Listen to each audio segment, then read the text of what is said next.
En primer lugar, lo que queríamos es comunicaros y transmitiros lo que hemos estado hablando con las compañías y las conclusiones a las que hemos llegado después de, como os decimos, muchas conversaciones. En primer lugar, un apunte sobre la evolución de esta enfermedad que, por supuesto, nosotros pues, no sabemos exactamente cómo va a desarrollarse, pero lo que sí que vemos es algunos números bastante buenos, en el sentido de que el número de hospitalizaciones está bajando, el número de fallecimientos también, y se sigue un patrón parecido al de China, ¿no? Y si esto es así, si consiguiéramos que fuera parecido a lo que dicen los chinos que ha pasado, pues en unas semanas podríamos estar levantando las medidas de contención. En muchos países esto se está viendo ya y, bueno, si fuera así, pensamos que podríamos empezar a volver a la normalidad, ¿no? La cuestión es en qué situación está la economía y las compañías después de una parada de más de un mes en el que la gente ni ha ido a trabajar ni ha consumido y se ha producido pues, una gran cantidad de problemas, ¿no?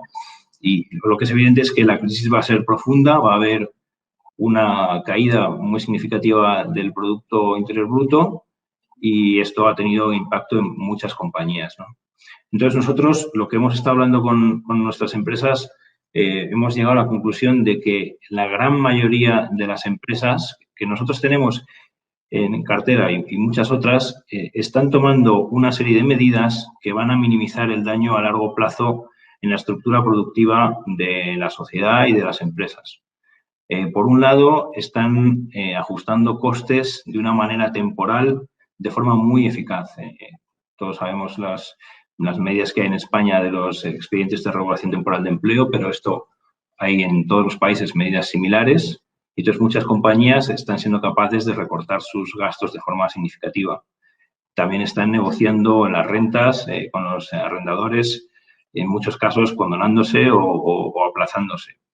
Y la relación con las instituciones financieras también está siendo muy constructiva, de manera que están proveyéndose de liquidez y no se está haciendo quebrar a ninguna compañía que no pueda pagar sus créditos.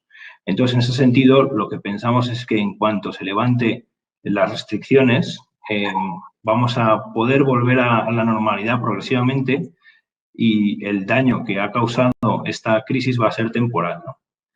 Y pensamos que hay capacidad para financiar toda esta situación de parón, ya sea por las instituciones financieras o ya sea en los particulares aceptando retrasos en los pagos o incluso los bancos centrales imprimiendo dinero, pues pensamos que durante unos meses se puede sostener la situación y que volveremos a la normalidad, ¿no? En este sentido, pues tenemos una siguiente lámina que no sé si podéis ver, en la que, bueno, pues hemos resumido, José Antonio, una serie de crisis, ¿no? Sí, bueno, básicamente lo que queríamos transmitiros también y una de las razones por las que mantenemos una actitud positiva es que en todos estos escenarios en los que hay incertidumbre, en los que hay un cierto pánico y falta de visibilidad, la historia nos demuestra que los mercados cotizados tienden a una sobrereacción y que las caídas que se producen en las cotizaciones de la gran mayoría de las compañías cotizadas son caídas que no están correlacionadas con una potencial caída del valor de esas compañías. Y la razón principal por la que esto se produce es porque las caídas se están produciendo porque existe un gran número de inversores que, por razón de pánico o por razón de necesidades de liquidez o miedo a la incertidumbre, toman la decisión de vender sus acciones y en estos momentos no hay tantos compradores que estén dispuestos a comprar acciones. Y todo eso lo que provoca es, pues, ley de oferta y demanda, que las caídas de las cotizaciones sean muy fuertes, ¿no? En esta lámina lo que mostramos es, pues, cómo en crisis anteriores las caídas de las cotizaciones han sido muy virulentas y a la vez se ha producido una recuperación y una subida de las cotizaciones en los momentos precisamente de más pánico que han permitido recuperar los valores obtenidos inicialmente en un periodo de tiempo relativamente corto, ¿no? Entonces, ahora nosotros pensamos que es verdad que el escenario es negativo, que es verdad que estamos viviendo una situación muy excepcional, pero que, sin embargo, volverá a producirse una reacción similar, ¿no? Y que nosotros tenemos una convicción fuerte de que los mercados volverán a rebotar en cuanto se empieza a ver luz al final del túnel, en cuanto la visibilidad respecto a esta crisis sea mayor, ¿no? Bueno, parece que no se puede ver la presentación que habíamos preparado. Podemos intentar enviarosla por correo electrónico, pero en la siguiente lámina, en la que vamos a discutir ahora, hemos puesto un gráfico con la evolución de nuestra cotización, del NAV y de los índices comparables. Y lo que queríamos resumir con esa lámina es que llevábamos en los 5 años anteriores una trayectoria bastante buena en la que hemos batido a los índices y hemos obtenido una rentabilidad anual acumulada del 8%, a un 8% cada año, que ahora esto pues se ha volatilizado, pero como decía José Antonio, estamos convencidos de que tenemos la certeza de que esto se va a recuperar y va a ser como las crisis anteriores, ¿no? Y volveremos a nuestra línea de tendencia habitual del 8%, esperamos, para el inversor de largo plazo, ¿no? Aunque a corto plazo la oportunidad es mejor todavía porque la capacidad de recuperación es más rápida. Y la siguiente lámina, José Antonio, sobre las posiciones. Bueno, básicamente lo que hemos hecho es una revisión de todas las compañías de nuestra cartera. Durante estas últimas semanas lo que hemos hecho es estar en contacto directo con todas las compañías y los equipos directivos y hemos tenido conversaciones con ellos para tener un mejor entendimiento de cómo les está afectando la situación actual, cuáles son las medidas que ellos están tomando para adaptarse al posible impacto que pueda tener esta situación y, por último, entender mejor cuál es la posición de liquidez y cuál es la estructura de balance que tienen ahora mismo de cara a afrontarse a esta situación, ¿no? También hemos aprovechado para hablar con analistas y con expertos de diferentes sectores y tener un mejor entendimiento de cómo está afectada esta situación a los distintos sectores. Y, por último, pues obviamente, como siempre hacemos, hemos hecho un análisis independiente y sacado nuestras propias conclusiones de cara a tener una foto más clara de nuestra cartera, ¿no? Entonces, el resultado de todo este análisis que hemos hecho nos lleva a estructurar nuestra cartera en 3 bloques fundamentales, ¿no? Uno sería un primer bloque de compañías en las que creemos que la situación actual o bien no les afecta de ninguna manera o incluso en alguna de ellas les afecta positivamente o el grado de impacto es muy, muy reducido, ¿no? Las compañías que forman parte de este bloque representa alrededor de un 49% de nuestro fondo.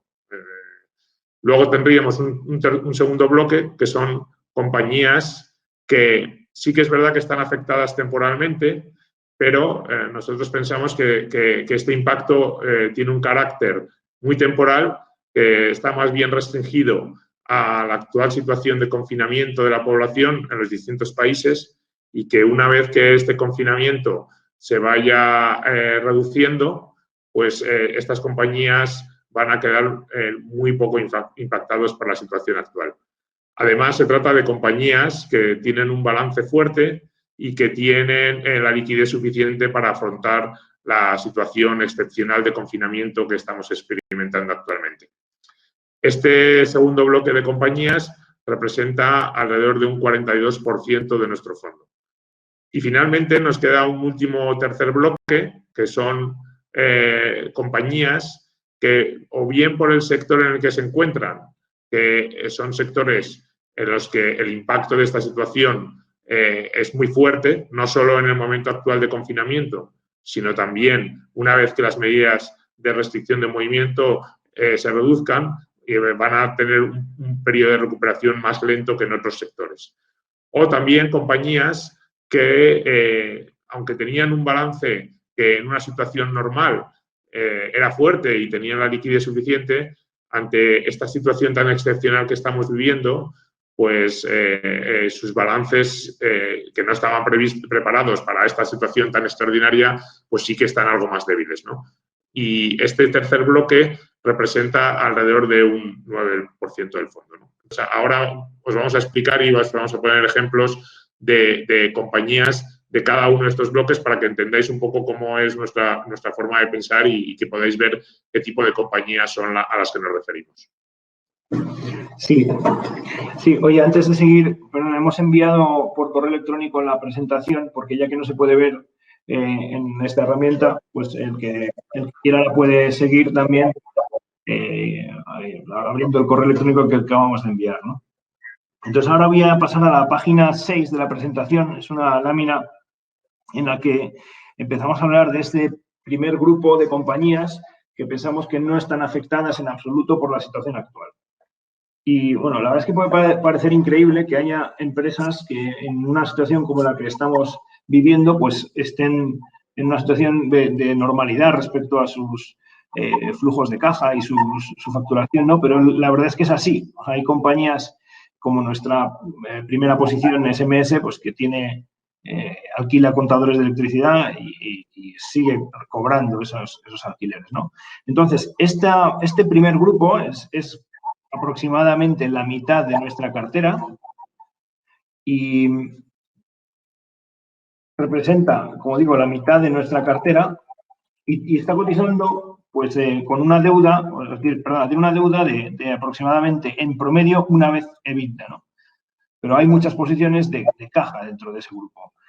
Y bueno, nosotros pensamos que esas compañías no solo no van a tener problemas, sino que están saliendo reforzadas de esta situación, ¿no?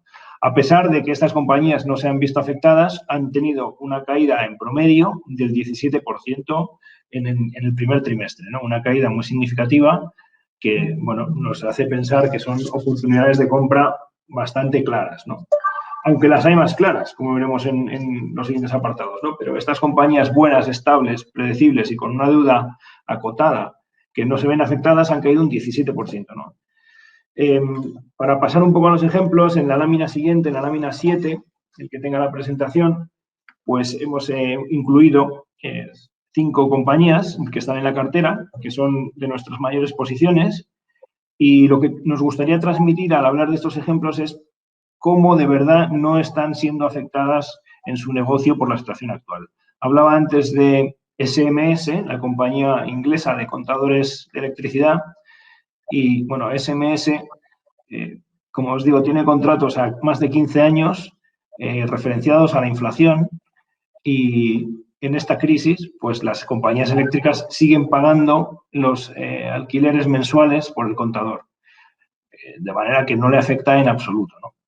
Sí tiene un pequeño impacto en el despliegue de nuevos contadores, en el crecimiento, porque, claro, al estar en casa los instaladores, pues no pueden ir a poner los nuevos contadores, pero el negocio actual está inalterado completamente, ¿no? Y ha habido una transacción este primer trimestre en la que SMS ha vendido una parte de sus contadores a una valoración de más de 16 veces ventas, que en este caso las ventas son muy parecidas al flujo de caja, y es una venta a un fondo de inversión que ha tenido la oportunidad de mirar los números, de ver de verdad cómo son los contratos, y lo que hace es reconocer el valor que hay en este modelo de negocio, ¿no? Y por esto la compañía ha subido durante este trimestre.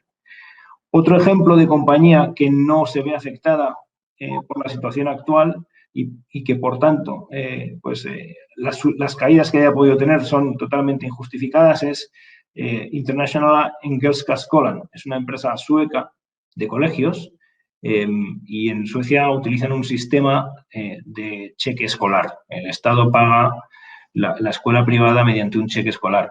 Y lo que nos han estado contando es que ellos siguen cobrando el cheque escolar del Estado y tienen una lista de espera de 4 veces sus alumnos, con lo cual tampoco tienen ningún problema en cuanto a la generación de caja y hacer pagos a sus profesores, ¿no? Básicamente. Tenemos otra compañía que es Euronav. Euronav es una empresa que muchos conoceréis bien, tiene barcos petroleros y, bueno, la situación actual en la que ha habido una caída muy fuerte de la demanda de petróleo porque los aviones están parados y la gente no sale de casa, bueno, pues se ha seguido produciendo mucho petróleo y no saben dónde meterlo. Entonces, los petroleros son una forma de almacenar el petróleo sobrante y, claro, la demanda de este tipo de barcos pues ha subido y los precios han subido mucho. Nosotros hemos aprovechado para ir vendiendo y reduciendo posiciones aquí porque pensamos que esto es una situación que puede ser temporal, pero nos ha venido muy bien porque hemos podido aprovechar estas subidas para comprar compañías que estaban a precios mucho más bajos, ¿no? Y, bueno, tampoco quiero aburriros con las cosas. Si queréis, luego en preguntas y respuestas podemos hablar de las compañías que queráis, pero hay 2 ejemplos donde también se ve muy claramente que esta crisis no va a afectar a su negocio, ¿no? Uno es Sol, la empresa de gases industriales italiana. Los gases industriales se han seguido utilizando en esta crisis esencialmente porque el 70% de su demanda es de hospitales y producción de alimentos.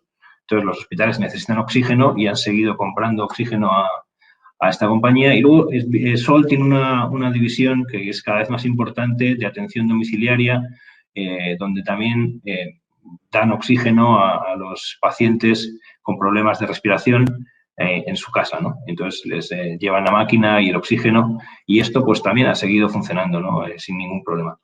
O Restor, la empresa que tiene cajas de documentación que las guarda durante una media de 13 años. Pues la gente sigue pagando las 3 libras que cuesta guardar esa caja, pues no se ha dejado de pagar. Entonces, esto es lo que queremos decir con empresas que no están afectadas y que, por tanto, la mitad de nuestra cartera, incluso en esta situación de estrés tan fuerte, pues no está teniendo ningún problema, ¿no? Y la cotización ha caído en empresas que no se ven afectadas un 17% de media, ¿no? Luego, José Antonio nos va a contar otro grupo de compañías que sí que están algo afectadas. Bueno, efectivamente, si pasamos a la siguiente página, la página 8 de la presentación, este es el segundo bloque que os comentábamos, que son las compañías que sí que están afectadas por la situación actual, pero que nosotros tenemos claro que es un impacto temporal y que además que se trata de compañías que tienen un balance muy sólido y una liquidez fuerte para afrontar esta situación. Este grupo de compañías, como podéis ver en la presentación, pues ha experimentado una caída del 40% durante el primer trimestre. Y son compañías que, como veis también, la deuda media o la caja media de todas ellas es de 0,6 veces EBITDA. O sea, son compañías que tienen relativamente poca deuda y que, por lo tanto, como os decíamos, pues nosotros las vemos que están o que pueden afrontar esta situación sin mayor problema. Este grupo de compañías son precisamente las que nosotros pensamos que nos están ofreciendo las mejores oportunidades ahora mismo para invertir. Como os ha explicado antes Alejandro, en el primer grupo, compañías no afectadas, pues no es sorprendente que la caída que han experimentado es mucho más baja. Estamos hablando de una caída del 17%. En cambio, en este grupo, la caída es del 40%, ¿no? Y aunque es verdad que sus negocios se están viendo afectados temporalmente, nosotros pensamos que la recuperación, una vez que la fase de confinamiento finalice, pues va a ser mucho más rápida, ¿no? Entonces, por página y poneros algunos ejemplos de algunas compañías que pertenecen a este grupo, pues ahí tenéis una serie de compañías. Me centraré en 2, por poneros 2 ejemplos. Una de ellas es Navigator, que es una compañía portuguesa que se dedica a la fabricación de papel para escritura, papel folio. Y luego tiene una segunda división mucho más nueva que se dedica a la fabricación de papel tisú. el famoso papel higiénico que falta en todos los supermercados. Esta compañía es una compañía líder en Europa que tiene dos plantas de producción de papel que son las más eficientes de toda Europa y una estructura de costes un 20% más bajo que el resto de la competencia. Una compañía que ha generado de media en los últimos 10 años unos 225 millones de caja cada uno de los años y que ahora mismo tiene una capitalización de unos 1.500 millones y con una posición de deuda cómoda y sin problemas de liquidez. Eso quiere decir que ahora mismo la compañía está cotizando, cogiendo la caja media de los últimos 10 años, que incluye los años 2008 y 2009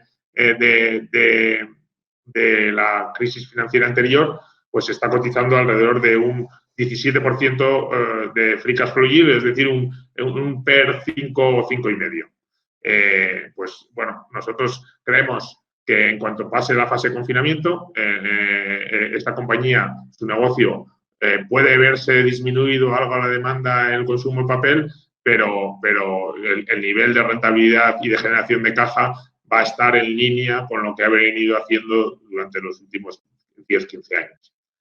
Otro segundo ejemplo sería la compañía alemana TAC, que es una compañía que se dedica a la distribución de productos auxiliares para industrias de todo tipo, productos auxiliares que se usan en las fábricas, en los almacenes o en las oficinas. Este es un negocio muy bueno porque ellos lo que hacen es distribución y por lo tanto, no necesitan muchos activos, es un negocio muy ligero en capital y con pocas necesidades de inversión.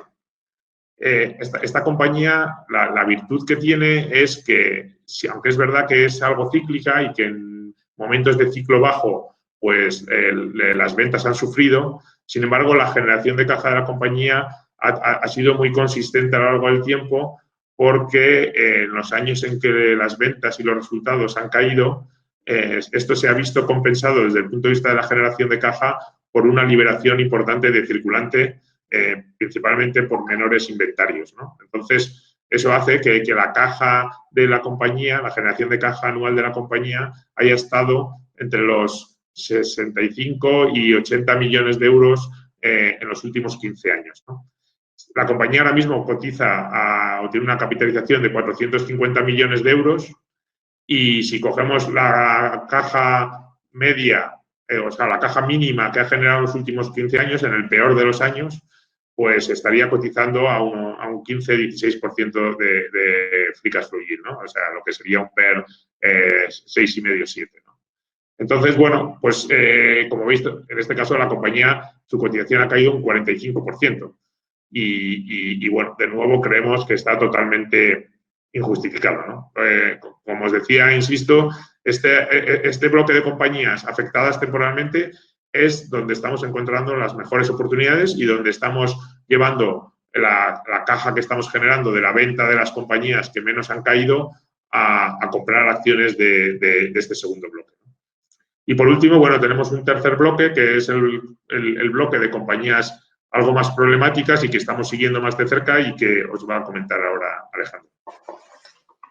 Sí, bueno, voy a pasar antes al petróleo, si te parece, y luego seguimos con las más problemáticas porque también el petróleo en la lámina 10 pues es un bloque en el que tenemos, bueno, no mucho peso, pero tenemos entre un 9 y un 10% del fondo, porque llevamos más de 5 años de crisis. Y, bueno, siempre nos ha parecido que es un sector que se va a recuperar, que la demanda de petróleo va a llegar, no va a llegar, perdón, se mantiene estable y, de alguna manera, pues ahora no se está invirtiendo lo suficiente y va a llegar un momento en el que va a ser necesario invertir más. Entonces, en ese contexto, teníamos un 10% de compañías en el fondo y nos habíamos decantado por aquellas empresas que tuvieran una posición de caja más fuerte y un negocio más flexible en cuanto al ajuste de sus costes. Estas son las compañías que habíamos elegido para la cartera, porque nosotros ni nadie sabe exactamente cuándo va a volver el ciclo, cuándo va a haber escasez de petróleo, o iba a haber, y por eso queríamos tener compañías que estuviéramos convencidos de que podían aguantar el tiempo que fuera necesario. Entonces, en la lámina 10 vemos como Franks International, TGS y Brunel son 3 compañías que representan prácticamente toda nuestra inversión en el sector. Tienen unas posiciones de caja entre el 11 y el 22% de su capitalización bursátil, de caja neta, o sea, no tienen deuda. Y en estos 5 años han sido capaces de o bien mantener la caja que tenían hace 5 años, en el caso de Franks, que no ha generado caja pero tampoco ha consumido, o en los casos de Brunel y de TGS, generar algo de caja a pesar de la dura situación por la que ha pasado el sector en los últimos 5 años, ¿no? Y la razón por la que han conseguido eso es, como decía, por esa flexibilidad en la estructura de costes. Bueno, pensamos que esto, la situación en la que están ahora, en la que hemos visto caídas de demanda de petróleo en febrero del 4% a nivel mundial, pero en marzo pues está siendo muy, muy superior, ¿no? Y puede que llegue al 20, 30 o hasta el 40% la caída de demanda. Como no se ha ajustado a la producción hasta ahora por la guerra de precios entre Arabia Saudí y Rusia, pues se están generando unos excedentes de petróleo enormes y el precio se ha desplomado. En ese entorno, las cotizaciones de nuestras empresas han caído, pero estamos convencidos de que van a seguir vivas y van a aguantar el tiempo que haga falta hasta que se recupere, que pensamos que se recuperará cuando todo esto se resuelva, ¿no? Entonces, y luego tenemos 2 compañías y empezamos ya a hablar de las compañías que nos preocupan un poco más. Una de ellas es KLX Energy. KLX Energy es una empresa americana, de las pocas americanas que tenemos. Bueno, es iFranks. Es una compañía que da servicios al shale, a las empresas de exploración y producción de petróleo en Estados Unidos, en Texas y en las montañas rocosas. Y esta compañía pues ha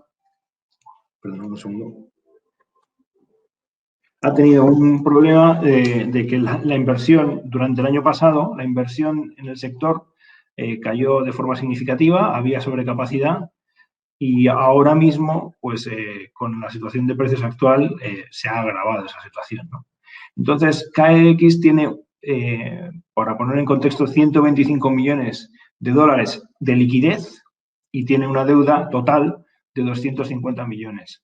Entonces, es una deuda que vence en 2025 y, por tanto, hasta dentro de 5 años, pues no tiene ningún vencimiento que le pueda hacer quebrar.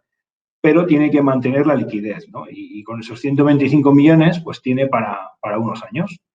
Pensamos que depende en función de la caja que queme y de la flexibilidad que tenga de costes, como mínimo 2 y puede llegar a 3 o 4. Entonces, si el sector se recupera en esos 2 años, pues la compañía no tendrá ningún problema, ¿no? Y claro, en esta situación, os podéis imaginar, el precio ha caído de forma muy significativa y bueno, pues pensamos que mantenemos la inversión porque si de verdad aguanta esto va a recuperar, a rebotar con mucha fuerza, ¿no? Y bueno, estas son las más importantes en cuanto al petróleo. Luego Siebert es una posición muy pequeña que pesa un 0,2% y que tiene barcos de exploración, que no tiene deuda, pero tampoco genera caja y bueno, pues es una compañía que puede tener problemas también en el futuro. Pero como digo, está pesando un 0,2%. Y yendo a las otras compañías en la lámina 11, en las que hemos encontrado algunas situaciones de tensión, pues las 3 son compañías inglesas y bueno, pues en un caso es que es Rolls-Royce. Rolls-Royce es una empresa que hace motores para aviones y obtiene la mayor parte de sus cash flows del mantenimiento, ¿no? Tiene unos contratos de mantenimiento por horas de vuelo con las aerolíneas y a medida que las aerolíneas vuelan con sus motores, pues les va pagando, de manera que a los 5 años, cuando hay que hacer una revisión total del motor, pues eso ya está pagado y se encarga Rolls-Royce de hacerlo, ¿no? Entonces, claro, en esta situación en la que los aviones están parados, las horas de vuelo se han reducido drásticamente, ¿no? Y, por tanto, la entrada de cash flows de Rolls-Royce se ha reducido en esa medida. Y bueno, pues lógicamente la compañía ha tenido que ajustarse, está cerrando la capacidad productiva en Inglaterra, pero a lo que ha hecho ha sido levantar liquidez, ha sacado todas las líneas de crédito que tenía, las ha pedido una línea nueva y ahora mismo tiene una liquidez de 7.000 millones de libras que le da para aguantar bastante tiempo, ¿no? Pero lo que nos preocupa aquí es que la recuperación del sector aeronáutico sea lenta, porque una caída del tráfico aéreo como la que estamos viendo ahora no se ha visto en la historia y no sabemos cómo va a ser la recuperación y nadie lo sabe. Entonces, si la recuperación es rápida, porque otra vez en poco tiempo vuelve la gente a volar, pues en verano pues no habrá ningún problema. Si esto se retrasa 2 o 3 años, pues es posible que sí que tenga alguna caída de valoración, ¿no?, en esta compañía. Lo bueno es que no tiene una posición de deuda muy grande, tiene 1,6 veces deuda EBITDA y, por tanto, pensamos que, bueno, teniendo liquidez y teniendo una deuda limitada, pues tiene bastante colchón para aguantar a ver cómo se recuperan las cosas, ¿no? Y ha cortado el dividendo y, bueno, pensamos que están haciendo las cosas bien y que va a recuperarse. Luego hay otra compañía también inglesa, que es DFS, que es una empresa, es el líder inglés en la venta de sofás, ¿no? Están especializados en eso, tiene una cuota del 35%. Es una compañía que tiene relativamente poca deuda y la poca que tiene es porque ha hecho una adquisición hace poco de otro competidor y estaba en 2,2 veces deuda EBITDA. Que no es mucha deuda, pero que en esta situación pues se ha convertido en una de las empresas que tenemos nosotros con más deuda y que además pues ha tenido un problema porque han cerrado todas las tiendas y ya no están distribuyendo sofás en Inglaterra. Entonces, lógicamente, pues está cayendo los ingresos y tenemos que ver cómo aguanta en cuanto a liquidez y a cobertura de los covenants de la deuda, ¿no? Entonces, respecto a esto, lo que hemos estado hablando con la compañía y el análisis que hemos hecho es que, bueno, ellos tienen liquidez de 75 millones de libras y esto les da para aguantar más de 5 meses sin actividad, porque han sido capaces de reducir los gastos de personal. En Inglaterra hay un esquema por el que los empleados pueden irse a casa y el Estado paga el 80% de su sueldo, con lo cual han reducido sus costes de manera muy significativa. Lo único que tienen que pagar son los seguros de los camiones y básicamente los gastos centrales. Y con esto, pues con la liquidez que tienen ahora mismo, pueden aguantar 5 meses, ¿no? Lo que están viendo también es que la gente está en casa y está pidiendo más sofás por internet, con lo cual se les está acumulando trabajo y cuando esta situación se resuelva, pues empezarán a repartir los sofás y a facturar, ¿no?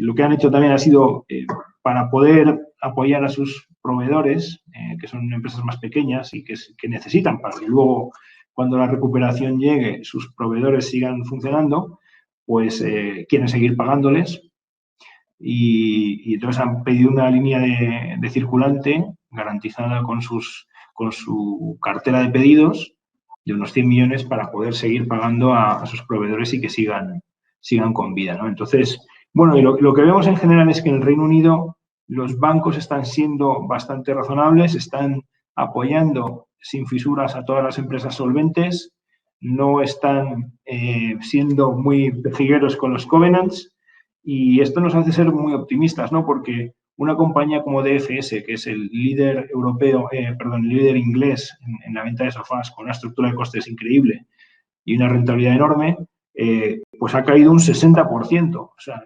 y por lo que estamos viendo, es muy difícil que tenga problemas financieros, ¿no? Entonces, por eso nos parece que, bueno, aunque la estamos viendo con cuidado, pensamos que es una oportunidad buena, ¿no? Aunque le ha afectado esta crisis. Y, bueno, otra posición que tenemos que también ha caído un 55% es Mighty, es una empresa que hace servicios de limpieza, seguridad, ingeniería para edificios y para mantenimiento de edificios. Y, bueno, esta compañía siempre ha tenido tensiones de circulante en distintas épocas del año. Tenía 2,5 veces deuda EBITDA y, bueno, pues no nos preocupa especialmente porque también hemos visto que ha sido capaz de reducir costes de forma significativa al final sus costes son principalmente gastos de personal y su personal se ha acogido mayoritariamente a este esquema de reducción que paga el Estado el 80% del salario y sus costes se han visto reducidos, ¿no? Pero está cerca de Covenants y por eso lo hemos incluido en este apartado, ¿no? Entonces, estas son las 3 compañías que más nos preocupan y como veis, bueno, pues tampoco es una preocupación grave, simplemente pues puede haber una pérdida de valor en Rolls-Royce, Mighty está cerca de Covenants y DFS, bueno, pues también está cerca de Covenants, pero pensamos que sin ningún problema bancario, ¿no? José Antonio, y ahora en la lámina 12. Bueno, la lámina 12 básicamente recoge un poco un resumen, ¿no?, de todo esto que hemos estado hablando. Nosotros, a la vez que hemos hecho una revisión para entender bien el impacto de cada uno de los negocios, lo que hemos intentado también es hacer una revisión de la valoración de todas las compañías y ver cómo esta situación actual les estaba impactando al valor, ¿no? Recogiendo un escenario conservador de ralentización económica y un escenario pues, de una recuperación excesivamente rápida, ¿no? Entonces, fruto de este análisis de valoración que hemos hecho, hemos llegado a la conclusión de que el impacto que puede tener sobre el valor de la cartera la situación que estamos viviendo actualmente es de alrededor de un 14%. Y esto contrasta con una caída de la cotización del fondo de alrededor de un 35% en el primer trimestre del año 2020. Con lo cual, lo que se puede concluir es que el potencial de revalorización del fondo pues se ha incrementado de manera muy significativa. A principios de este año, el potencial de revalorización del fondo estaba en alrededor de un 85% y el potencial de revalorización del fondo en los momentos actuales, como consecuencia de esto que acabamos de comentar, se encuentra en unos niveles de alrededor del 140%, cuando la media del potencial de revalorización desde que lanzamos el fondo es de un 60%. Conclusión de todo esto, bueno, pues que nosotros creemos que, como decíamos al principio y como se suele ser tradicional en los momentos de incertidumbre, nos encontramos ante un escenario muy atractivo para invertir en renta variable, para invertir en los mercados cotizados, porque se ha producido esta sobrereacción y además todavía más atractivo si invertimos en un fondo de las características del nuestro, ¿no? En el que sabemos que la mayor parte de las compañías pues, están exentas de riesgos financieros. Bueno, y con esto pues concluimos la presentación y lo que queríamos contaros y ahora, si os parece bien, pues vamos a proceder a contestar las distintas preguntas que nos habéis ido haciendo en el chat y que podéis seguir haciendo mientras vamos contestando a las primeras preguntas que tenemos ya incorporadas. José Antonio, si quieres, si te parece, te hago yo una pregunta, la leo, que es ¿cuál es su visión sobre el valor de Euronav si este jueves se produce un acuerdo coordinado de reducción significativa de la oferta de petróleo y, por tanto, se reduce la necesidad de transporte de petróleo de forma acorde? Y si no, utilizará para almacenar el contango. Sí, bueno, para aquellos que no conozcan Euronav, comentar que es una compañía que lo que tiene son barcos petroleros y se dedican a transportar petróleo crudo. No producto refinado, no producto final. Esta compañía, paradójicamente a lo que se pueda pensar y a pesar de la fuerte caída que ha experimentado el sector del petróleo y el precio del petróleo, pues en las últimas semanas se ha visto muy favorecida por el evento que ha ocurrido a raíz de la ruptura de negociaciones entre la OPEC y Rusia, en el que Arabia Saudita decidió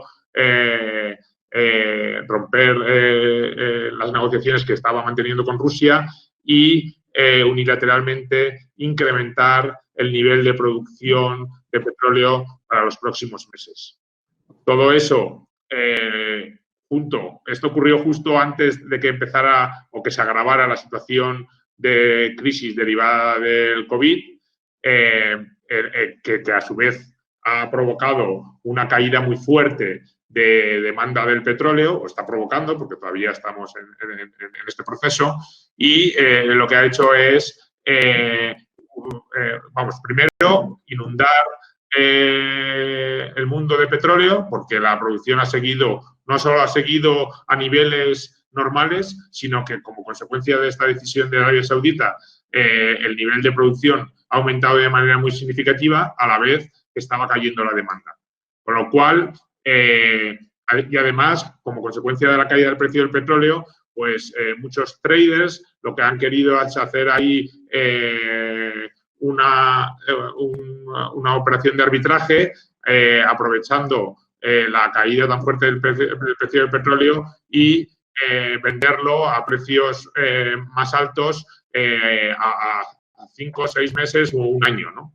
Y que es lo que se llama el contango, ¿no? Entonces, todo eso lo que exige es un almacenamiento de todo este petróleo que se está almacenando como consecuencia del aumento de la producción y la caída de la demanda. Y como la capacidad de producción, o sea, de almacenamiento en tierra, pues es limitada, llega un momento en que todo este petróleo hay que buscar otras fuentes de almacenamiento. Y uno de ellos, pues, es el de almacenamiento en barcos de petróleo como los que tiene Euronav, ¿no? Todo eso ha llevado a una situación en que los precios que se están pagando para alquiler de los barcos que tiene Euronav, pues se han incrementado de manera muy sustancial y están alcanzando pues niveles históricamente muy altos, ¿no? Claro, esta situación es un arma de doble filo porque si es verdad que la situación actual pues es la que os acabo de contar, también es verdad que llegará un momento, como consecuencia de la fuerte caída de la demanda, pues que las necesidades y del fuerte incremento de los inventarios de petróleo, pues que las necesidades de transporte de petróleo van a disminuir. Porque lo que harán los distintos países será ir consumiendo el petróleo que ya se ha transportado y que ya está almacenado en distintos puntos del planeta, ¿no? Entonces, ¿qué pasa con Euronav? Pues obviamente Euronav va a vivir unos meses o semanas, porque el problema es que hay mucha incertidumbre en cuánto tiempo va a durar esta situación, en los que se va a beneficiar de esta situación tan excepcional con precios muy altos de alquiler de los barcos, pero llegará un momento en que esta situación se va a revertir y se va a dar la vuelta, ¿no? Entonces, ¿qué vemos nosotros frente a este escenario? Pues nosotros lo que hemos hecho durante estas semanas que han pasado desde que empezó esta crisis del COVID y el anuncio del acuerdo de la OPEC es ir vendiendo acciones de Euronav, aprovechándonos de que, aunque es verdad que el precio no ha subido, pero sí que ha aguantado mucho más que el precio de otras cotizaciones, ¿no? Entonces, a niveles de 10 euros por acción aproximadamente, nosotros hemos estado vendiendo acciones y lo que pasa es que ahora, bueno, ha vuelto a caer, ¿no? Entonces, ahora mantenemos y no estamos vendiendo acciones de la compañía. Tenemos que tener en cuenta también que Euronav, dentro de todas las compañías del sector, es la compañía que mantiene el balance más sólido y que está gestionada de una forma más orientada a largo plazo, ¿no? Con lo cual, y además que como consecuencia de toda la generación de caja que se está produciendo en estos meses o semanas en que se está produciendo esta situación, pues muy previsiblemente va a repartir unos dividendos muy fuertes, tanto el que ya ha anunciado que va a pagar como consecuencia de los resultados del cuarto trimestre de 2019, como el que va a pagar por los resultados del primer trimestre, que también van a ser muy excepcionales, ¿no? Por poner las cosas en contexto, estamos hablando de que esta compañía, que tiene una capitalización aproximadamente actualmente de 1.900 millones, pues la generación de caja que hizo en el cuarto trimestre de 2019 fue de 250 millones, ¿no? Hombre, obviamente, si hiciera durante un año entero eso, pues estaría generando una caja equivalente a la mitad de su capitalización o más de la mitad de su capitalización, ¿no? Lo que pasa es que es poco previsible que esta situación se mantenga durante todo este año de 2020, ¿no? Entonces, pues básicamente esta es un poco nuestra visión, ¿no? A niveles de 10 euros nosotros estamos vendiendo acciones, cuando se aleja de ese nivel, pues nos cuesta más vender, ¿no? A pesar del riesgo que existe de la situación que os he comentado con la caída de la demanda de petróleo, ¿no? Y también porque pensamos que la generación de caja que va a producirse en la primera parte de este año va a ser muy, muy importante, ¿no? Si quieres, Alejandro, te leo yo otra pregunta y respondes tú. Fenomenal. Vale, a ver. Bueno, a ver, nos preguntan aquí sobre KLX y sobre Rieter. Bueno, KLX las comentaba antes, no sé si quieres añadir algo más. Y Rieter preguntan cómo la veis ahora. Parece que la industria está mejorando en Asia. Lleva el sector mucho tiempo sin inversión. ¿La gente va a dejar de hilar telas? Bueno, vamos a empezar con KLX, que ya hemos hablado de ella un poco. KLX, lo que hemos visto ha sido que los insiders han estado comprando pues hasta recientemente, ¿no? Ahora mismo es verdad que no ha habido grandes anuncios, aunque, bueno, recientemente, por ejemplo, Guy Roberts ha comprado acciones en este año. Estoy viendo aquí que a finales del año pasado, claro, esto fue antes de la crisis del coronavirus y de la guerra entre Rusia y guerra comercial entre Rusia y Arabia Saudí, Floyd Weather también ha comprado acciones. Entonces, sí que no ha habido, o sea, es verdad que ahora no están comprando tantas desde el principio de este año, pero la verdad es que hasta ahora sí que mantenían su confianza en la empresa, ¿no? Y la verdad es que, o sea, resulta muy difícil saber cómo va a evolucionar esto, ¿no? Y es verdad que en algún momento el precio del petróleo se va a recuperar, pero no sabemos cuándo va a volver la inversión al shale americano, porque, como sabéis, es un operador marginal en el mundo, marginal en el sentido de que su precio es el precio marginal, suele estar bastante cerca del precio de mercado, y se convierte pues en los primeros en salir cuando los precios bajan, ¿no? Y a eso se añade que había una cierta sobrecapacidad, se habían hecho muchos pozos que estaban ya hechos los pozos, los agujeros, pero no estaban completados, no estaban produciendo. Entonces, ahí hay una cierta capacidad de crecimiento todavía de producción sin tener que invertir mucho. Entonces, la verdad es que esta compañía nos costaría ahora subir mucho el peso porque se ha convertido en una situación de endeudamiento alto, ¿no? Cuando las cosas iban bien, pues tenía un endeudamiento moderado, pero al caer tanto el EBITDA, el trimestre pasado prácticamente no tuvo EBITDA, el cuarto trimestre del año pasado, pues la deuda ahora es más peligrosa, ¿no? Y como sabéis, a nosotros no nos gusta la deuda. Entonces, bueno, pues es una de las posiciones difíciles que tenemos ahora mismo, solo pesa un 0,5 y bueno, confiamos que se recupere, ¿no? Pero podría no ser así, podría tener que hacer una operación de capital. Y luego, respecto a Rieter, Rieter, como sabéis muchos, es una empresa que hace máquinas para el sector textil, para los fabricantes de algodón y de hilo para hacer ropa, que están normalmente pues, en Turquía, en Egipto, en Bangladesh, en Pakistán y en China, sobre todo. Y es un sector en el que hay una enorme sobrecapacidad porque los chinos han invertido muchísimo y ha habido sobrecapacidad en el número de máquinas a nivel mundial, ¿no? Especialmente centrada en China.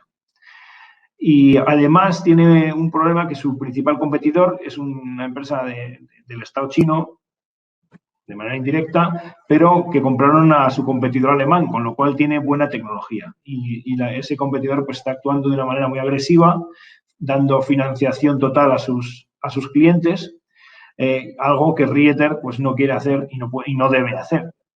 Pero claro, está compitiendo con el Estado chino. Entonces, pues Rieter tiene una estrategia de conservar la caja todo lo que pueda, y por eso tiene ahora mismo una capitalización que es pues una caja que es como la mitad de su capitalización, ¿no? Acaba de vender unos terrenos que tenía en Alemania, que tenía una fábrica y se la ha llevado a un país donde es más barato la producción, y entonces ha vendido el terreno y acaba de ingresar unos 100 millones de euros, ¿no? Y pues estuvimos hace poco en una reunión con ellos y había más gente y le echaban en cara al consejero delegado de por qué no repartía ese dinero, por qué no dejaba de invertir en I+D. Y él, bueno, decía que entendía la posición de los accionistas, pero realmente está en una situación pues, de guerra con los chinos y necesita sobrevivir. Pero los chinos tampoco están en una situación fácil, porque así como Rieter tiene una posición de caja, como digo, de la mitad de su capitalización, los chinos, por haber financiado a sus clientes, están extremadamente endeudados, ¿no? Y no sabemos si van a poder aguantar lo que viene ahora, ¿no? Que ha habido una caída en la venta de ropa, aunque sea temporal, y por tanto va a haber una caída en la demanda de estos servicios, ¿no? Entonces, no sé, es el típico ciclo en el que es muy difícil saber cuándo se va a dar la vuelta. La situación está complicada, pero nuestra compañía tiene caja para aguantar lo que haga falta, ¿no? Y respecto a lo que decíais, en algunos países se está recuperando la inversión. Egipto está haciendo unos pedidos muy fuertes de maquinaria, porque ven que Turquía al final pues, les ha cogido cuota de mercado, entonces ahora están volviendo a invertir, y esto podría llevar también a los turcos a competir en cuanto a calidad y a invertir en maquinaria, ¿no? Y entonces con esto se podría recuperar el ciclo. Pero bueno, de momento lo único que vemos es que Egipto está invirtiendo, ha hecho pedidos grandes, y que Rieter tiene mucha caja y puede aguantar el tiempo que haga falta, ¿no? Y que la competencia sigue siendo durísima, ¿vale? Esto es lo que diría. Voy a buscar otra pregunta.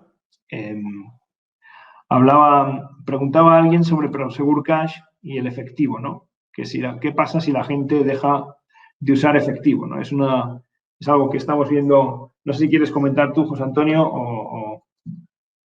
Bueno, sí, o sea, la verdad es que este es uno de los temas que reiteradamente la gente pregunta en relación con Prosegur Cash. Prosegur Cash, bueno, como me imagino que casi todos sabéis, es una compañía que se dedica al transporte de efectivo y a la custodia y a la gestión de todo tipo de servicios en relación con el efectivo, ¿no? Entonces, es verdad que existe una percepción, bueno, y en algunos sitios una realidad en la que el uso de efectivo se está reduciendo, pero la realidad es que el volumen de efectivo que se maneja en la mayor parte de las sociedades va aumentando, porque aunque en porcentaje el efectivo cada vez tenga un peso menor, como la cantidad de dinero que manejan las sociedades cada vez va creciendo más, pues el volumen, como decía, en valor absoluto va creciendo, ¿no? Y además, lo que se produce es una situación en la que los bancos, que cada vez quieren concentrarse más en lo que es su negocio fundamental, que es dar préstamos, pues están haciendo subcontratación de la gestión de todo tipo de servicios que no están relacionados con su servicio, con su objetivo principal, el de dar préstamos, decía, ¿no? Entonces, cada vez van subcontratando más servicios, y uno de los servicios que están subcontratando de manera más importante es todo el que está relacionado con la gestión de la tesorería. Y eso abarca, pues, por ejemplo, la gestión de los cajeros, la gestión de divisas, etcétera, ¿no? Y esto beneficia a una compañía como Prosegur Cash, que cada vez va absorbiendo más negocio por parte de los bancos, que son sus principales clientes. Luego, por otro lado, en este sector lo que se está produciendo es un proceso de consolidación muy importante, porque donde antes en muchos de los mercados solía haber 3 o 4 jugadores o competidores que hacían o prestaban estos servicios de transporte de efectivo, lo que se está produciendo es una consolidación en la que en la mayor parte de los mercados se está concentrando en dos competidores únicos, ¿no? Y uno de los consolidadores está siendo Prosegur Cash, que lo que hace es comprar competidores más pequeños, y eso genera unas economías de escala muy importantes, porque al final tú tienes una serie de camiones de blindados que hacen el transporte y que tienen unas rutas, y el beneficio que tú tienes en hacer 15 rutas, o sea, 15 paradas frente a 10 es enorme, ¿no? Entonces tú, con el mismo número de camiones, si absorbes a uno de tus competidores, ganas un nivel de eficiencia y rentabilidad muy importante, ¿no? Y por último, comentar que en cualquier caso, además, una gran parte del negocio de Prosegur Cash está enfocado en países emergentes, en los que principalmente Sudamérica, pero también tiene presencia en Filipinas, en Indonesia y en otros países emergentes de Asia. Y en estos mercados el proceso de disminución del uso de efectivo va muchos años por detrás de lo que puede ser un continente como Europa, ¿no? Entonces, todo eso nos hace ser muy positivos respecto a la compañía. Es una compañía, además, que tiene una estructura de balance muy sólido, y es una compañía que es una compañía familiar y que nosotros consideramos que está muy bien gestionada, con una gestión, con una visión a muy largo plazo, ¿no? Entonces, bueno, pues por todos esos motivos nos parece que es una oportunidad muy buena, ¿no? Sí, es que Prosegur Cash está a 15% de free cash flow yield, y 5 veces evita. Es un nivel de valoración tremendamente bajo. Lo que más le había afectado hasta ahora era el problema de la divisa argentina, la caída del peso argentino, y lo que estamos viendo es que lo que ha perdido en el año anterior y los años anteriores en la consolidación en euros de lo que viene de Argentina, lo está ganando ya con subidas de precios. Entonces, está teniendo crecimientos orgánicos en Argentina que son superiores a la caída de divisa. Y esto es un poco una confirmación más de lo que ha venido haciendo siempre, ¿no? Que es compensar lo que cae el peso con subidas de precio a nivel local, ¿no? Y entonces sus ingresos en euros se mantienen o crecen, ¿vale? Entonces, el problema principal con Prosegur ha sido ese, ¿no? No pensamos, es verdad que hay gente que tiene miedo de que ahora, como la gente está usando tarjetas, pues deje de usar el cash. Pero nosotros eso no pensamos que vaya a pasar, porque el que va a comprar ahora y usa la tarjeta porque ya la tenía, pues si luego tiene que usar cash para otra cosa, que ahora no se puede comprar porque está parada la economía, pues lógicamente no lo usa, pero lo usará más adelante, ¿no? Entonces, bueno, pues sí, puede acelerar algo la transición, pero como decía José Antonio, siempre va a haber gente que quiera usar cash y siempre va a haber gente y bancos, por tanto, que necesitan dar ese servicio, ¿no? No, la verdad es que no nos preocupa eso, ¿no? Y los números, aunque intuitivamente puede parecer que el cash se usa cada vez menos, los números que publicó Loomis el otro día, hace unos meses en su presentación, es que el volumen de efectivo está creciendo. Incluso, o sea, son números del Banco Central Europeo. Entonces, en Europa está creciendo el volumen de efectivo que se utiliza. Y es algo que es contraintuitivo, pero son las estadísticas, ¿no? Había una pregunta de Eduardo sobre si estábamos aumentando el nivel de caja por si había más caídas, ¿no? Y yo quería hablar de esto porque nosotros estamos siempre invertidos y habrá quien pueda pensar que es una pena no tener caja en esta situación para comprar más barato, ¿no? Y de hecho lo es. Es mejor, estaría muy bien tener caja, pero lo que nos está pasando es que hay algunas posiciones que se han comportado este año mejor que si fueran caja. Por ejemplo, SMS ha subido un 17% en el primer trimestre, ¿no? Y Ingells Cascolan, pues prácticamente no ha caído. Estamos hablando, pues en conjunto, SMS ha llegado a representar un 8 y pico por la subida, y un 4 de Ingells Cascolan y otro 4 de Euronav, pues es casi un 16% de posiciones que en conjunto han subido. Y entonces preferimos estar invertidos al 100% y utilizar las posiciones que lo hagan relativamente mejor, y esperemos que sean subiendo, para comprar las que más han bajado, ¿no? Y también había otra pregunta sobre los movimientos que estábamos haciendo y básicamente es eso, es aprovechar las posiciones que tenemos que no han hecho bien para comprar aquellas que, como comentaba José Antonio, ese bloque de compañías que se han visto temporalmente afectadas, pero que no tienen ningún problema a medio y largo plazo, pues han caído un 40 o un 50% y son unas oportunidades excepcionales para obtener una revalorización buena, ¿no? Entonces, esa es nuestra forma de gestionar. Creemos que a largo plazo, incluso en situaciones como la actual, ¿no? en la que ha habido una caída pues, histórica, siempre hay posiciones que suben y que puedes utilizar mejor que si fueran caja. Vale, yo quería destacar también otras dos preguntas que nos han hecho y que están un poco relacionadas. Una, nos preguntan si creemos que es buen momento ahora para invertir en el fondo o si es mejor esperar un poco más, a tener más visibilidad o a esperar a que el mercado toque fondo. Y otra pregunta relacionada con esto que nos hace José Ángel es ¿cuánto tiempo creemos que va a tardar el fondo en alcanzar los precios o los niveles de valoración o de cotización que tenían a principios de año, ¿no? Entonces, comentarios en relación a estos dos temas, ¿no?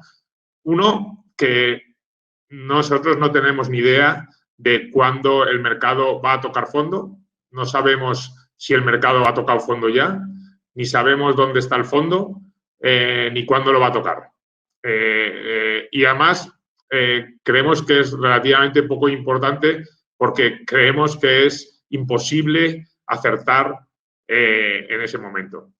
Entonces, lo que sí que estamos convencidos, y es lo que hemos intentado transmitiros en la presentación, es que momentos como los actuales son momentos muy buenos para invertir en renta variable con un horizonte a 3, 4, 5 años.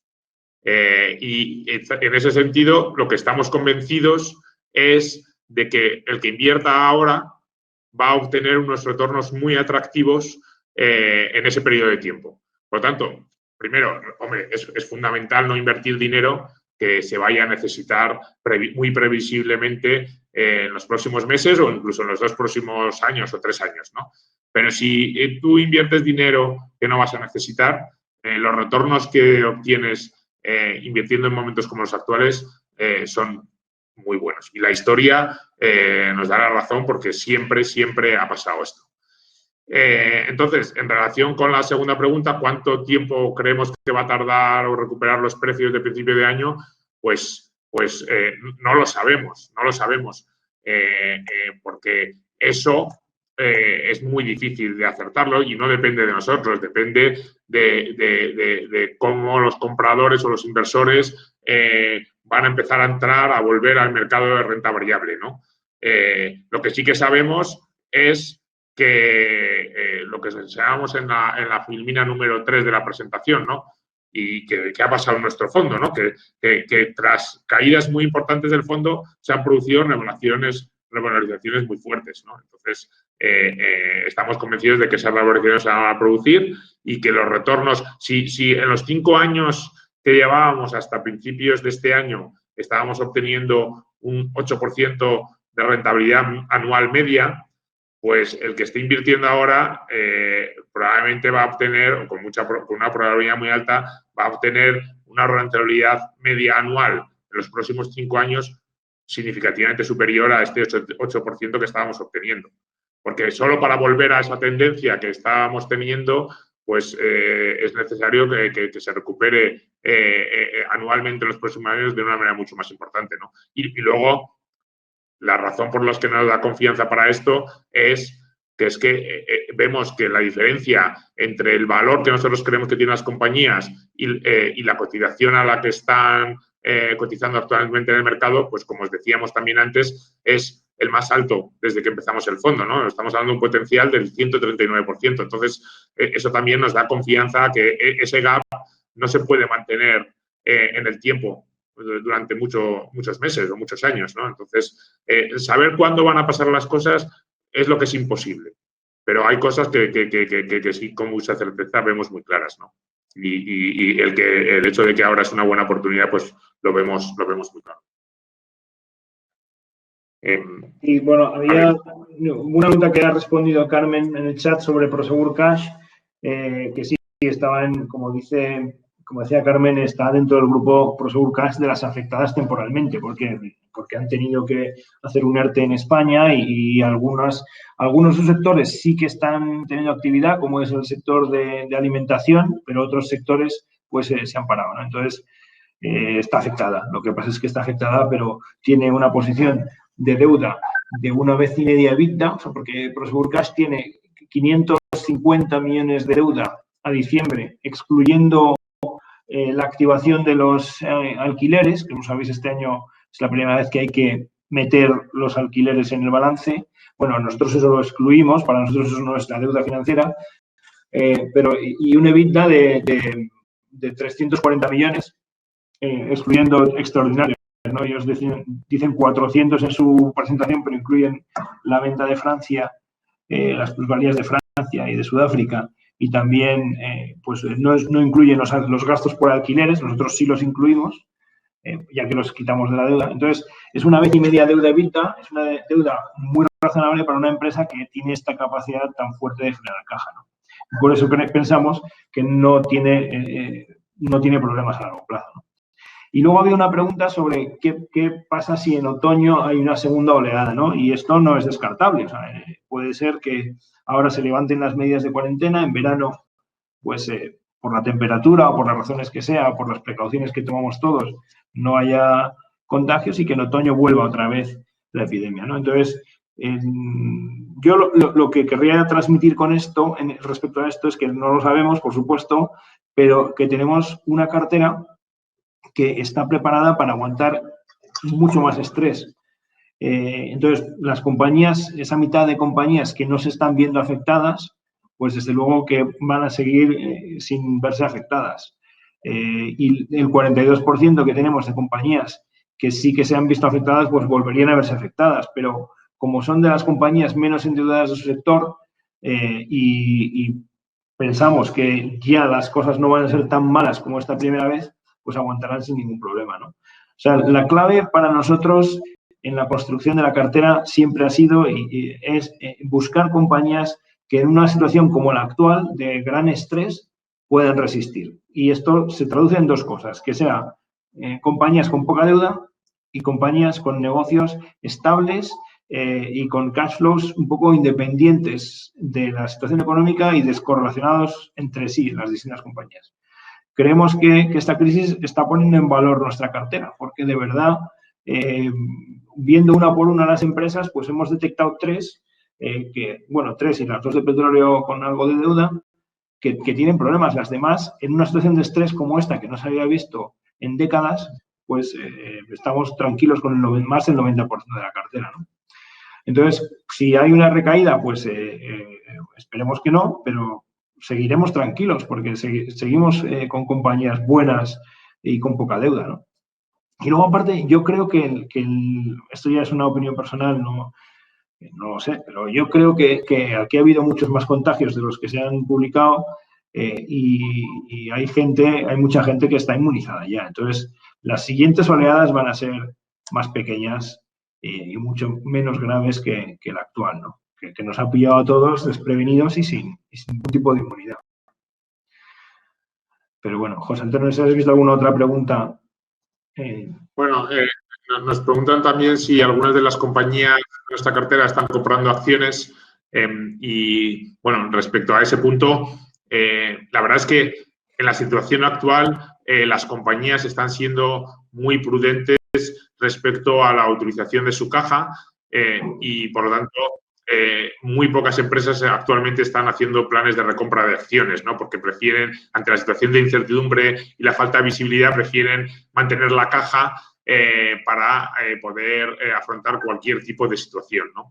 Sí que hay una de las compañías de cartera, que es la compañía francesa Neurones, que tiene unos 200 millones o más de 200 millones de capital de caja en el balance y que recientemente anunció un plan de recompra de acciones de hasta 40 millones de euros, ¿no? 2 millones de acciones, alrededor de un 10% de la capitalización actual de la compañía, ¿no? Pero esta es la única compañía que lo ha anunciado por la situación esta de prudencia, ¿no? Nos preguntaban también precisamente por cómo veíamos Neurones. Neurones es una empresa del sector de servicios tecnológicos en Francia. Es una compañía que en los últimos 20-25 años ha venido experimentando un crecimiento orgánico consistentemente todos los años de entre el 5 y el 12%, ¿no? Con un margen también operativo muy estable entre el 9 y el 10%, ¿no? Y es una compañía que pertenece en un porcentaje mayoritario al fundador de la compañía, que tiene una visión de gestión muy a largo plazo, que está muy bien gestionada, como os decía, que a su vez está formada por un grupo de empresas o de participadas en las que en cada una de esas participadas hay un empresario gestor que es el que asume todo el liderazgo y responsabilidad de cada una de esas divisiones, ¿no? En un sector, además, que es creciente constantemente debido a la auténtica revolución tecnológica que estamos viviendo en todos los países, ¿no? Y existe una necesidad continua de adaptarse por parte de las empresas a las nuevas tecnologías, ¿no? Entonces, compañías como Neurones pues juegan un papel muy relevante en ese sentido y por eso pues esta compañía consigue unos crecimientos orgánicos muy importantes, ¿no? Y a pesar de todo esto, pues la compañía, como decía, tiene una parte muy importante de su capitalización en tesorería y además está cotizando a unos niveles realmente ridículos para la calidad del negocio, ¿no? Con lo cual, para nosotros es una inversión muy atractiva, ¿no? Aunque también es verdad que esta es una de las compañías que pertenece al Grupo 1, ¿no? Donde la cotización no ha sufrido tanto. Es verdad que estaba ya muy barata antes de que esta crisis del COVID y bueno, pues ahí lo que hemos hecho es mantener la posición. Nos pregunta Rafael si hemos hecho aportaciones al fondo y los dos hemos aportado poco porque estábamos ya completamente invertidos aquí. Entonces, en la medida de lo posible, pues hemos aportado. A mí me habría encantado tener más liquidez para poder invertir más en el fondo, pero bueno, yo he invertido lo que tengo. y José Antonio creo que es tu caso también. ¿No? Entonces, bueno, pues sí, hemos aportado. Creo que es un momento excepcional para invertir y en la medida de lo posible lo hemos hecho. ¿Qué más preguntas había por aquí? Hay una pregunta que nos pregunta Juan sobre técnicas reunidas. Sí. Y bueno, viene muy al caso esta pregunta porque efectivamente esta mañana hemos hablado con la compañía para hacer un poco la revisión de la situación. Como sabéis, Técnicas Reunidas es una compañía de ingeniería que se dedica al desarrollo de proyectos, especialmente en el sector de gas y petróleo, aunque también en el sector de eléctrico y químico, ¿no? Claro, esta compañía no está directamente afectada por el precio del petróleo, pero sí indirectamente porque en la parte de petróleo y gas, que es la parte más importante de su negocio, pues sus grandes clientes son las compañías petrolíferas, ¿no? Y entonces, como consecuencia de toda esta situación en la caída del precio del petróleo, pues todas las grandes compañías de petróleo han anunciado una reducción significativa de sus niveles de inversión para los próximos años, ¿no?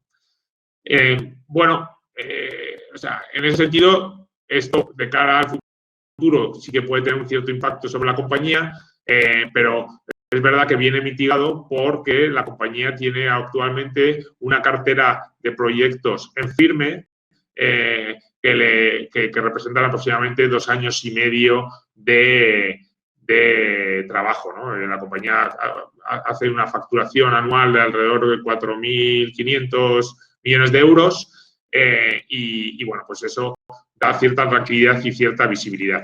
Técnicas Reunidas había venido experimentando una caída en los márgenes en los últimos 2-3 años como consecuencia de una serie de proyectos grandes en los que había tenido pues, algún tipo de problema en la ejecución, ¿no? Y eso había impactado sus márgenes. Y la compañía, pues lo que había venido diciendo es que ellos esperaban una progresiva recuperación de esos márgenes en la medida en que esos proyectos grandes en los que habían tenido mayores problemas, pues se iban acabando, ¿no? Entonces, esa mejora de márgenes no debería verse impactada por la situación actual, ¿no?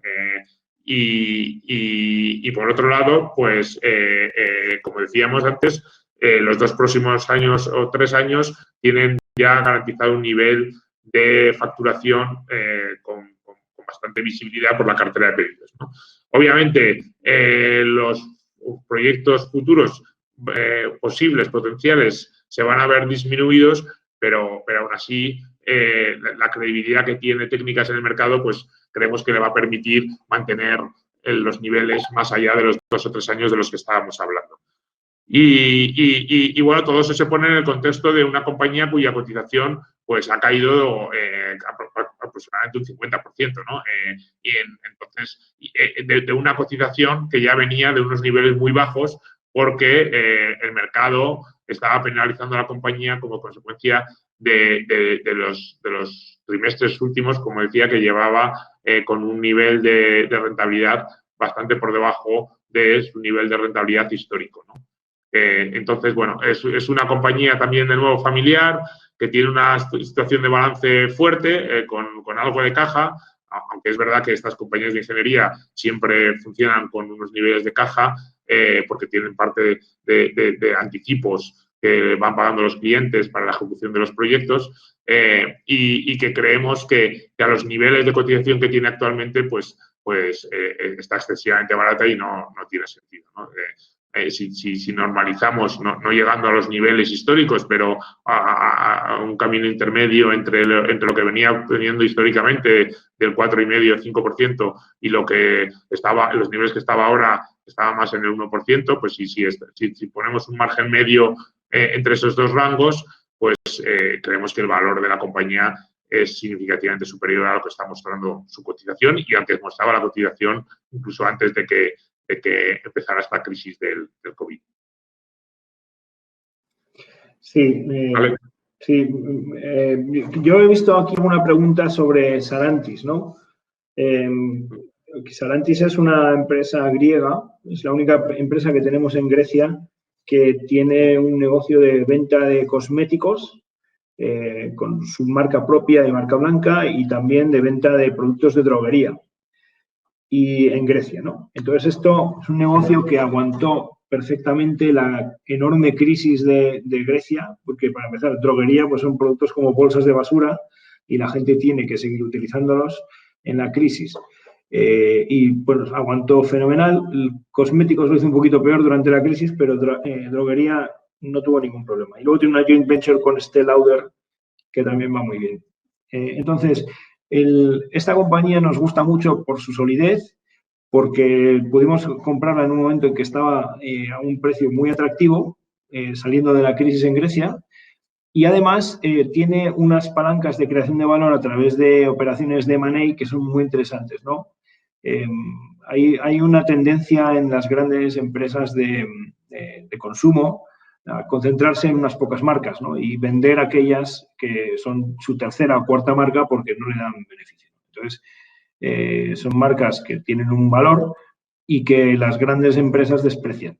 Entonces, Sarantis ha comprado varias de estas marcas y para ellos tienen un valor enorme porque consiguen el equity brand a un precio muy barato y transfieren toda la producción a sus propios sistemas, con lo cual, donde tienen capacidad de sobra, integran esta marca en su red de distribución, que la tienen perfectamente desarrollada, en sus sistemas de producción, que tienen sobrecapacidad, y generan unas sinergias enormes, ¿no?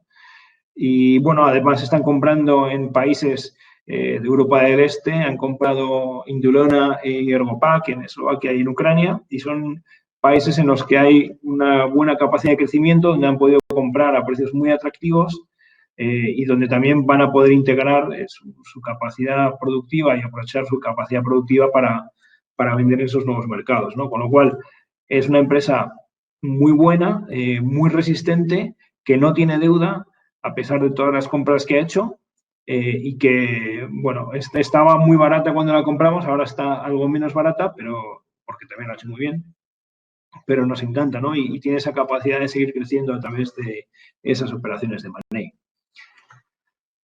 ¿Y qué más preguntas había? He visto una pregunta por responder también, nos preguntaban por bancos españoles y bueno, pues mencionar que la verdad es que el sector financiero, bueno, en el lado de los bancos es un sector que preferimos no tocar simplemente porque no nos sentimos cómodos y porque no creemos que sea el área de competencia más fuerte para nosotros y por lo tanto preferimos concentrarnos en otros sectores diferentes al bancario, ¿no? Además de que es un sector que obviamente está experimentando una revolución y un cambio estructural importante, con además un incremento de la regulación también cada vez más fuerte y que nos parece que está fuera de nuestro círculo de competencia y por eso preferimos centrarnos en otros sectores diferentes al sector bancario. Bueno, y hay una última pregunta de Alex Beltrán sobre la evolución del growth y el value. La verdad es que eso siempre nos cuesta responderlo. Nosotros pensamos que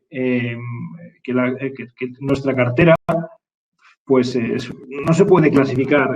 Es value, evidentemente, porque para nosotros el criterio principal es que la compañía que estamos invirtiendo lo estemos haciendo a una valoración de descuento, pero uno de nuestros criterios es que la calidad de ese negocio y la predictibilidad sea alta, ¿no? Entonces, bueno, no son de crecimiento nuestras empresas, aunque algunas crecen a ritmos saludables, pero bueno, no es deep value, ¿no? Entonces, bueno, yo no sé aquí lo que va a pasar. Yo creo que las cosas, algunas de las compañías de nuestra cartera han tenido bajadas tan considerables y están a un nivel de descuento tan grande que por lo menos ahora su recuperación va a ser más intensa que las de esas compañías de tecnología y de growth que han caído menos y que volverán a su valor original, quizás de forma rápida, pero tampoco tienen tanto potencial de subida porque están a unas valoraciones altísimas, ¿no? Todo el mundo quiere estar ahí ahora mismo y las valoraciones que se pagan son inadecuadas. Entonces, bueno, igual no se corrige en mucho tiempo o igual los crecimientos justifican esas valoraciones, pero bueno, estamos ya un poco en tiempo de descuento, ¿no? Respecto a la valoración. Y siempre estamos mirando, porque otra parte de la pregunta de Alex es si hemos pensado en introducir alguna nueva idea.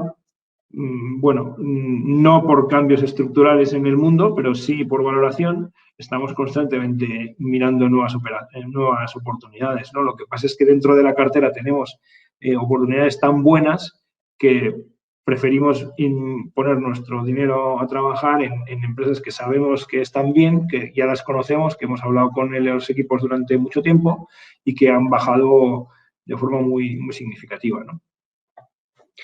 Y luego preguntas también, es la última pregunta que hay, ¿para cuándo estará la gestora operativa en España? Y bueno, nosotros tenemos, como sabéis, el fondo en Luxemburgo y estamos trabajando para que en España se pueda comprar también pues por internet, ¿no? Y desde un comercializador español. Pero bueno, eso va a un ritmo que nos gustaría acelerar, pero que hay que hacer las cosas bien y queremos que el proyecto no tenga ningún fallo, ¿no? Y que esté perfectamente probado cuando lo pongamos a funcionar. Entonces todavía queda esperar un poco. No podemos dar una fecha. Muy bien, yo creo que no hay más preguntas pendientes. Creo que hemos respondido todas las preguntas que nos habéis planteado. En cualquier caso, estamos a vuestra disposición. Podéis contactarnos a través de correo electrónico o a través de la web y estaremos encantados de daros respuesta a todas las dudas e inquietudes que podáis tener, ¿no? Yo sí que quería acabar con un mensaje un poco de optimismo, ¿no? Porque la verdad es que leyendo la prensa estos días y, bueno, estando encerrados, como estamos todos encerrados en nuestras casas, ¿no? Pues uno tiende a irse hacia el lado del pesimismo y lo ve todo de una manera, pues, ciertamente algo negativa, ¿no? Y sin embargo, y no queriendo minusvalorar la magnitud de lo que estamos viviendo, que es totalmente excepcional y único y que obviamente tiene una gravedad importante, empezando por el lado sanitario y por el lado de las muertes, ¿no? Pero también por el lado y el impacto económico que va a tener todas estas semanas que estamos viviendo de confinamiento en nuestras casas. También creemos y estamos muy convencidos de la capacidad de reacción de la economía y sobre todo de las empresas, ¿no? Alex lo ha comentado antes, las empresas tienen una capacidad de adaptación y el tejido empresarial se adapta mucho más rápido y de forma mucho más eficiente de lo que muchas veces podemos imaginar, ¿no? Y lo que se ve ahora de una manera muy negativa, pues una vez que salgamos y empecemos a recuperar poco a poco nuestra vida normal, pues la situación va a mejorar de manera mucho más significativa de lo que podemos imaginarnos ahora mismo, ¿no?